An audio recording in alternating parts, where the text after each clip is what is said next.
Ang sabi po ng bangkero nung tinanong namin, siguro po mga huni ng ibon or huni po ng dugong. Kaya para maliwanagan, bumalik si JJ ng Tingloy sa Batangas. Sa pag-iikot sa Dugong Cave kung tawagin, si JJ biglang natigilan. Alam mo yung tinig ng parang naghuhunap. Ay, Ano po yan?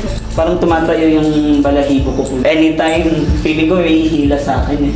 Baka siguro may purpose din yung nilalang na yun kung bakit siya nagpakita sa akin.